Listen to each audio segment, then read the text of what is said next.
call her home.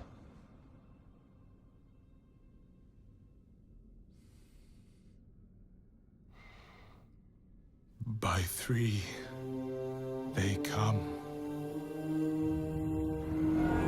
By three, thy way opens.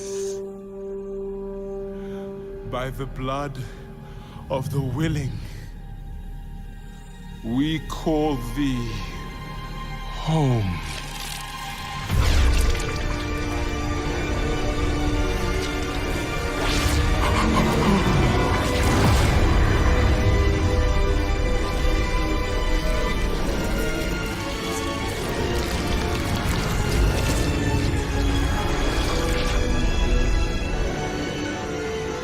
Hail, daughter of hatred. Creator of sanctuary.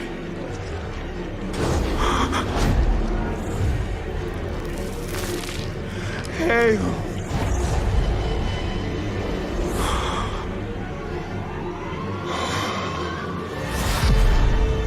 Lilith.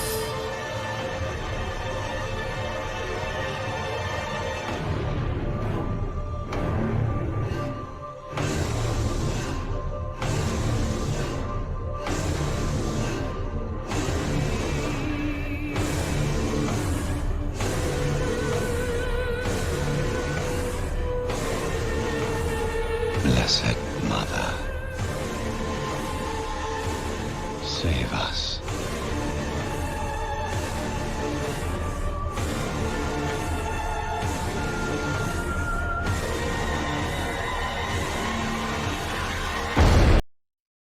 My father is content to fight the same battles and the same foes while everything turns to ashes. Though his victories might last a day or a year or 100 years, the war will never be won so long as he and his brothers lead. There is an end to it, but fools like my father are too blind to see it. I took a prisoner in the battle, an angel whose light was dimming. I brought him to my lair for my amusement, but he surprised me. My touch seemed to breathe life into him. He raved like a madman about how he wished to escape the war. Perhaps I have found someone I can use. The angel I captured, Inarius, is in love with me. I can feel the intensity of his desire. I told him that we must liberate the World Stone, and then we can be together. We will create something never imagined by those mired in the eternal conflict. A new world. Inarius and I stole the World Stone, and now we have a group of renegades to follow us. I have created a new world where we can live in peace, a place of infinite possibilities. Inarius believes that escape is enough. In time, I will show him that even victory is possible. But first, I will give him children. Lilith is her true name, an evil older than the world. She is the mother of deceit, the mistress of betrayal. You are indeed strong for having survived against her, my son. Lucian to Aldesean.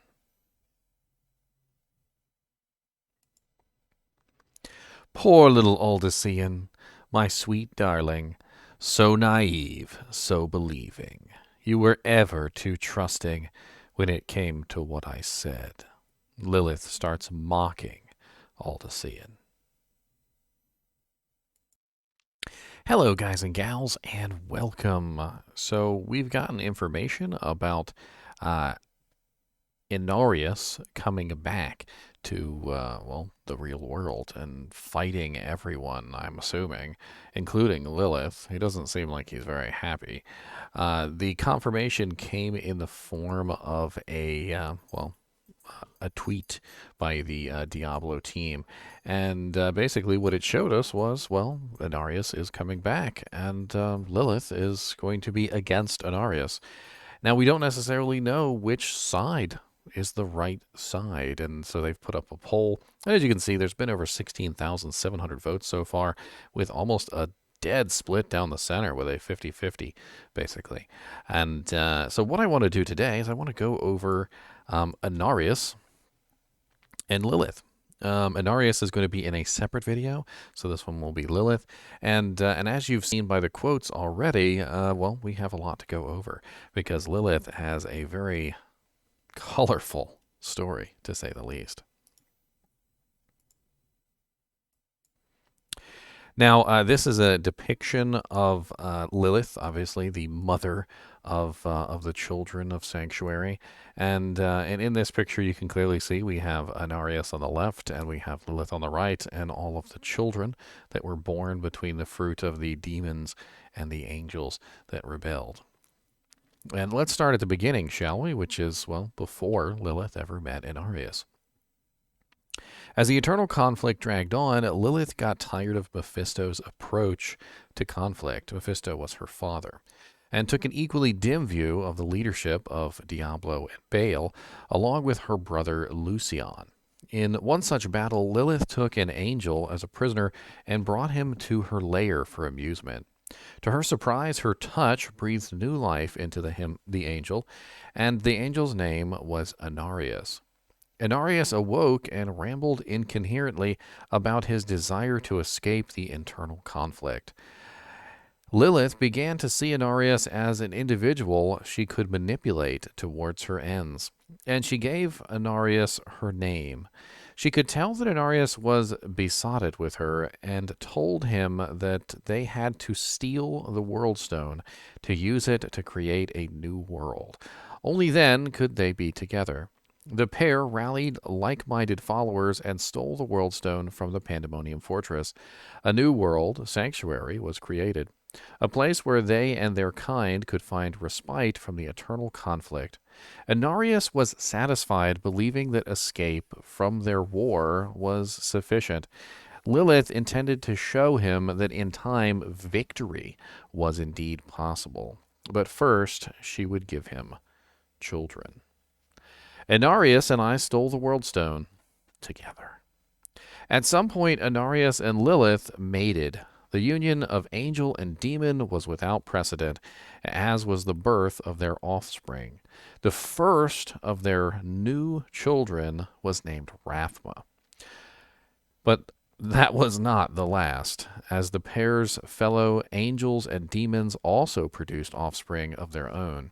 The renegade angels and demons began to see that the Nephalem were more powerful than their progenitors, raising concerns that the Nephalem might pose a threat to their parents or might draw attention of heaven and hell to Sanctuary. Neither of which would condone such progeny. Because of this, conflict arose among the renegades, some arguing for the destruction of the Nephalem, others advocating that they should be spared.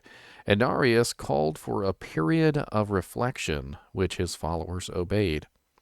According to the ancient text, Lilith was driven into a mad frenzy at the prospect of her children's extinction. She saw the Nephilim as the future and as a means of ending the eternal conflict once and for all.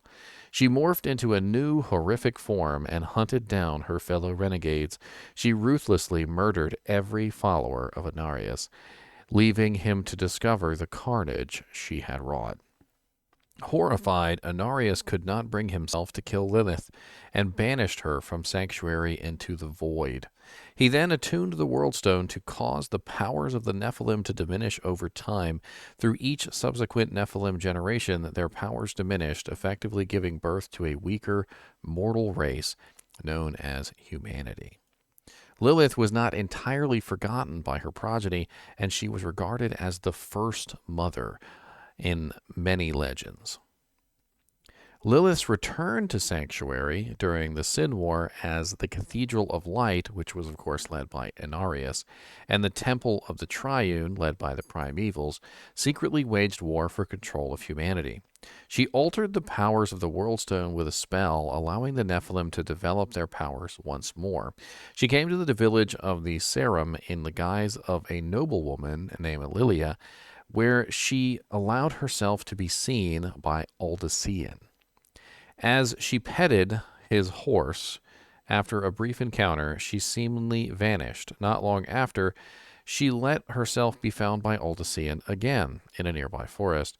She claimed to have seen something in the gloom, prompting Aldesean to investigate. He found the body of Caligo, a Triune acolyte, not knowing that Lilith had been behind his murder. Following him, Lilia beheld the sight and fainted.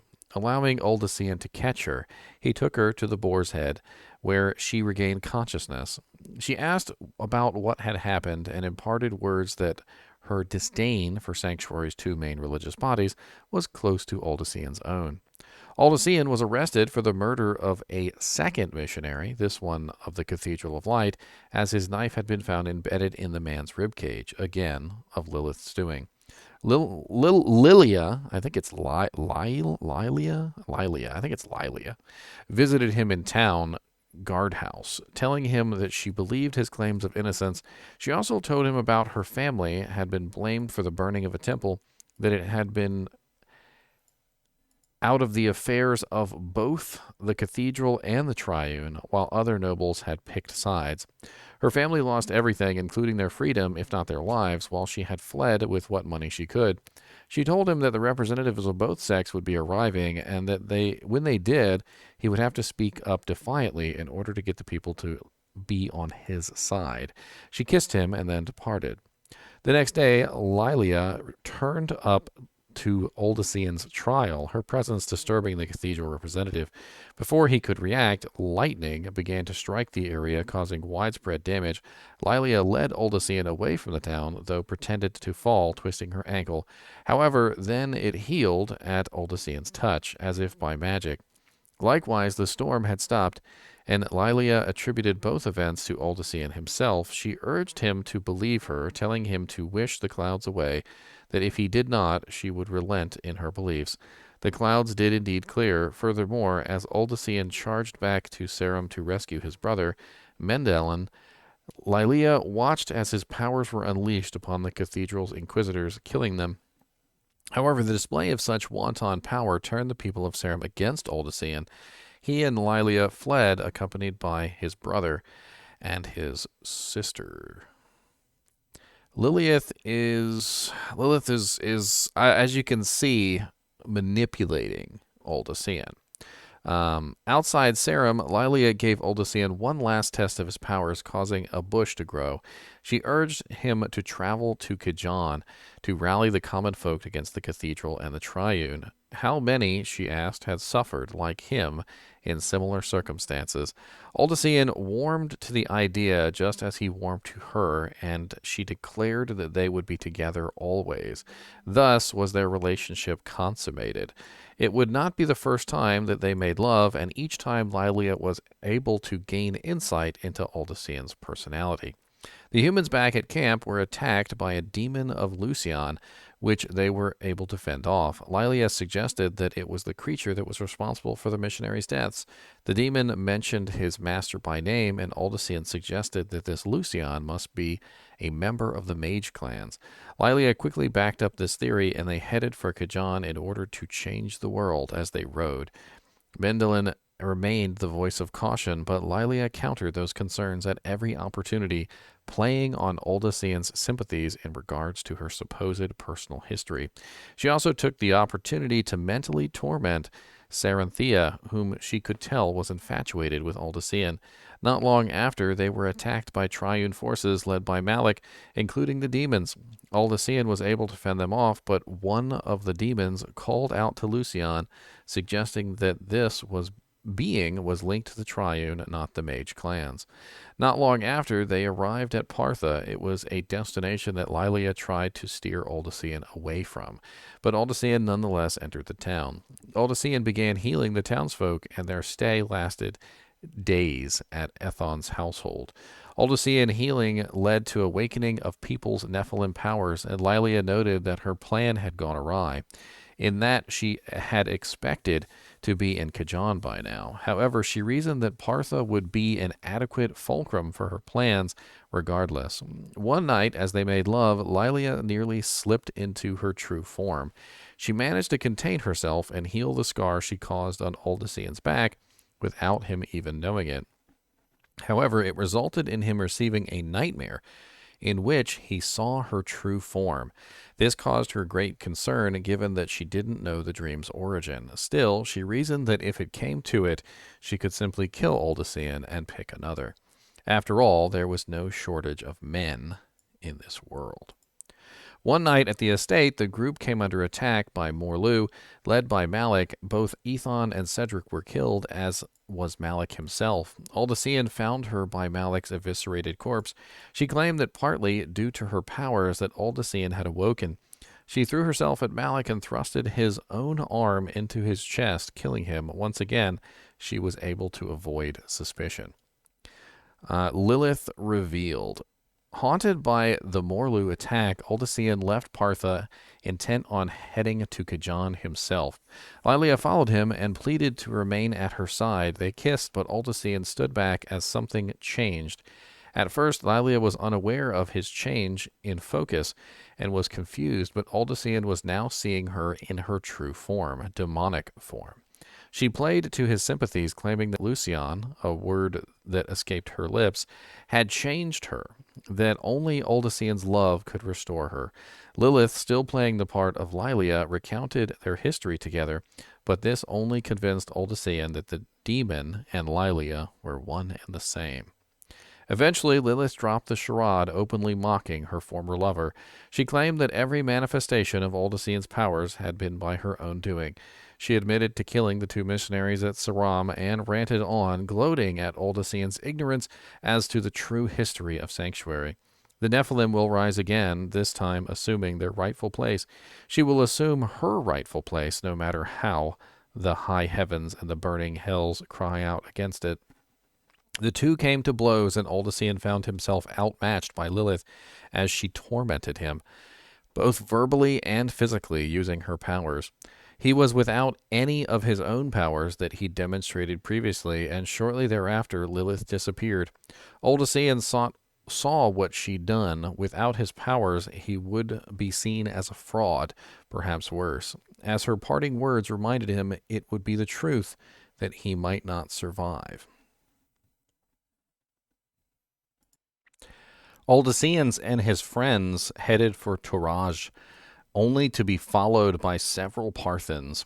It was in Torajan jungles that Lucian appeared, seeking to test Aldesean, engage whatever powers he might have. And he did possess them, enough to defeat Lucian himself. So while Aldesean, emboldened by both power and vision, formed the Edirim to dismantle both the Triune and the Cathedral, Lucian returned to the base of the former, taking the seat of the Primus. Lucian, or more specifically Lilith, disguised as her brother, sitting on the throne, she awaited Aldesean's arrival. As Aldesean's army laid waste to the Triune cult, her plans seemed to succeed, but partly due to the interference of her brother Lucian. Lilith was exposed in her true form. She briefly managed to regain control of the Nephalem by possessing Saranthea, but was eventually exorcised. During the final confrontation, Lilith was defeated, as Aldesean used the very powers that Lilith had helped awaken, and the Nephalem army that Lilith desired against her. However, she managed to fake her death by using the body of a dead Triune priest as a decoy, managing to fool even Rothma, who had arrived with every intention of confirming her death. But as soon as he departed, Anarius revealed himself as one of the concealed her presence. from their son to prevent their own spawn from killing his mother.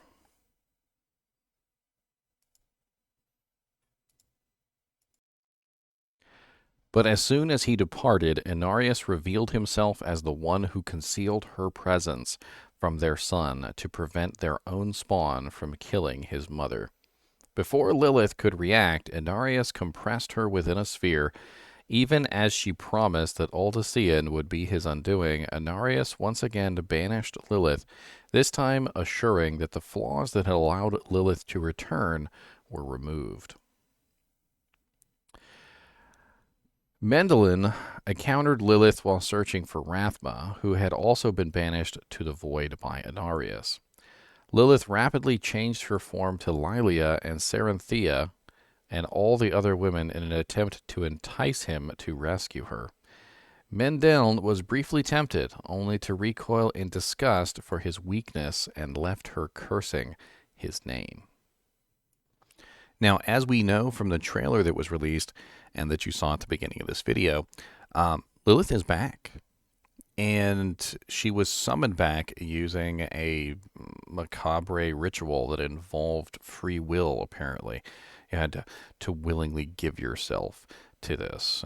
You see what seems to be Rathma, I'm assuming it's Rathma, talking to the man, basically convincing him to say the words and summon forth Lilith back into the world, to which the summoner, or Rathma, or whoever it is, immediately asks her, "Blessed Mother, save us." So whether you're on Team Inarius or whether you're on Team Lilith, now you have a better idea of, well, who these people are and what they represent. And I think that's pretty important here, because if what it comes down to is a choice between Inarius or Lilith,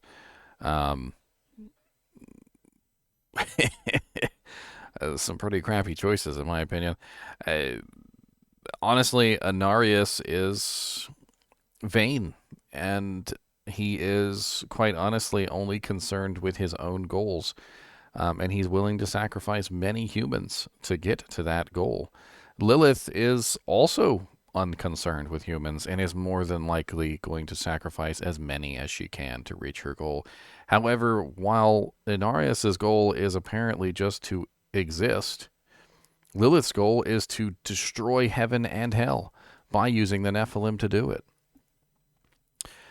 So now that you have a better understanding of Lilith, are you Team Lilith? As always, thanks for watching, and keep watching.